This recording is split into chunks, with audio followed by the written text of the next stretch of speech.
கிறிஸ்துவின் நாமத்தில் இந்த நல்ல காலை வேளையிலே கர்த்தர் தாமே உங்களை ஆஸ்வதிப்பாராக. இன்றைக்கு நாம் தியானிக்கிற வசனம் சங்கீதம் 20ஆம் சங்கீதம் 4ஆம் வசனம். சங்கீதம் 20:4. அவர் உமது மனவிருப்பத்தின்படியே உமக்கு தந்தருளி உமது ஆலோசனை எல்லாம் நிறைவேற்றுவாராக. அருமையான தேவனுடைய பிள்ளைகள், இந்த உலகத்தில் நம்மளுடைய மன விருப்பத்தின்படி நாம் நினைப்பதற்கு அற்புதமாக செய்கிற ஒரே ஒரு யார் அப்படின்னா ஆண்டவரை தவிர ஒருவரும் இல்லை. அவர் உமது மன விருப்பத்தின்படியே தந்தருளி. இந்த உலகத்தில் நம்ம எதை பற்றியோ யார்கிட்டையும் நம்ம மன விருப்பத்தை சொல்லுகிறோம். ஆனால் நம்மளுடைய வாழ்க்கையில் மனுஷர் எல்லாம் கேட்குறதோடு சரி, அதுக்கு ஏதாவது ஒரு காரணம் சொல்லி அதை தடை பண்ணுவார்கள். ஆனால் தேவனுடைய சமூகத்தை நம்ம நாடி தேடி வரும்போது ஆண்டவர் நம்மளுடைய மன விருப்பத்தை நிறைவேற்ற அவர் வல்லவராக இருக்கிறார். நம்ம ஆண்டவர் சமூகத்தில் நம்ம அன்றாடி கேட்கும் போது அவர் நம்மளுடைய விருப்பத்தை முதல் அறிந்திருக்கிற தேவனாய் இருக்கிறார். அந்த மன விருப்பம் நமக்கு நன்மைக்கு எதுவாகவே செய்து முடிக்க அவர் வல்லவராய் இருக்கிறார். நம்முடைய வாழ்க்கையில் ஆண்டவருடைய சமூகத்தில் நம்ம கேட்கும் போது கர்த்தர் நம்மளுடைய ஆலோசனைகளை நிறைவேற்ற வல்லவராய் இருக்கிறார். இந்த உலகத்தில் நம்மளுடைய விருப்பத்தை எத்தனையோ பேருக்கிட்ட சொல்லியிருப்போம், எத்தனையோ பேருக்கு நம்ம சொல்லியிருப்போம். அவங்களுடைய ஆலோசனை எல்லாம் பார்த்தீங்கன்னா ஒரு வித்தியாசமாக இருக்கும். மனசோர்வுக்கு உண்டாகிற வார்த்தையால் நம்மளுடைய உள்ளத்தை உடைக்கிற போல ஆலோசனை கொடுப்பாங்க. ஆனால் தேவன் அப்படி அல்ல. அவர் நமது ஆலோசனைகளை நிறைவேற்ற வல்லவராக இருக்கிறார். நம்முடைய வாழ்க்கையில் நம்ம என்ன கேட்குறோமோ அதை கர்த்தர் செய்ய வல்லவராக இருக்கிறார்.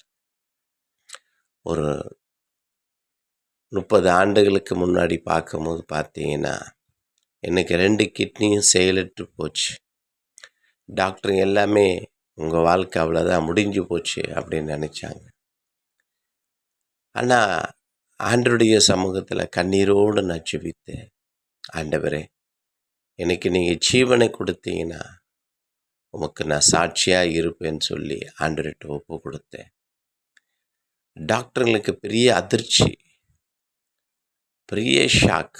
டாக்டருங்களுக்கு என்னென்னா 2 கிட்னியும் செயலற்று போன அந்த 2 கிட்னியும் எப்படி இவ்வளோ புதுசாக இருக்குது, ஒன்றுமே புரியலன்னு அவங்களே ஆச்சரியப்பட்டார்கள்.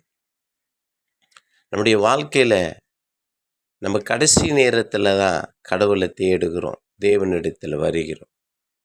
ஆனால் ஆண்டவருடைய சமூகத்தில் நம்ம முன்பாகவே அவரை சரியாக நம்ம பிடித்து அவருடைய பாதத்தை உறுதியாய் பற்றி கொண்டு நம்மளுடைய விருப்பத்தை மனுஷனிடத்தில் சொல்கிறதையும் காட்டிலும் தேவனிடத்தில் சொல்லும் போது தேவன் நமக்கு செய்ய வல்லவராக இருக்கிறார்.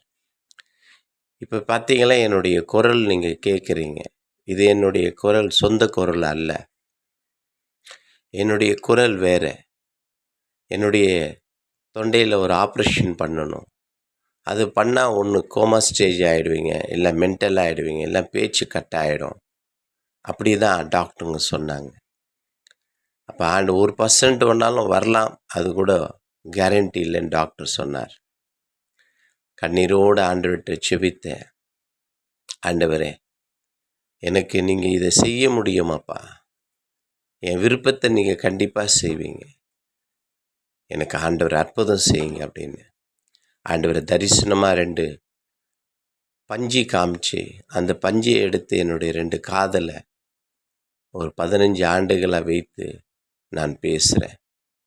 அப்பப்போ எடுத்து போட்டுருவேன், உடனே பஞ்சு வச்சுக்குவேன். இந்த பஞ்சை நான் எடுத்துட்டேன்னா ஒரு 95 வயசு தகப்பன் போல் என் வாய்ஸ் மாறிடும். இந்த சிறு வயதில் ஏன் உங்களுக்குன்னு எல்லாருமே என்னை கேட்டாங்க. உங்கள் வாலிப பருவத்தில் ஏன் இப்படி இருக்கிறீங்க அப்படின்னு கேட்டாங்க. கர்த்தர் எப்படிப்பட்டவராக இருக்கிறார் என்று என்னை வைத்து அதிசயங்களை காணப்படுத்துகிறார். சமீப நாட்களில் 2018 என்னுடைய 5 குடல் நரம்பும் வெடிச்சு போச்சு. அப்படியே கண்ணீரோடு ஆண்டவர்கிட்ட சொன்னேன். ஆனால் டாக்டருங்களுக்கு ஒரு பெரிய ஆச்சரியம். இந்த 5 நரம்புலையும் பேண்டு போட்டு நீங்கள் பாடக்கூடாது, பேசக்கூடாது, தும்பக்கூடாது, இரும்பக்கூடாதுன்னு இப்படியெல்லாம் டாக்டரும் கண்டிஷன் போட்டாங்க. ஆனால் இன்றைக்கி எல்லா காரியமும் பண்ணுகிறேன். ஏன்னா ஆண்டவர் நமக்கு செய்ய வல்லவர். அவர் அதிசயங்களை காட்ட வல்லவர். அவர் அற்புதம் காட்ட வல்லவர். நீங்கள் அவரிடத்தில் சொல்லுங்கள், முறையிடுங்கள்.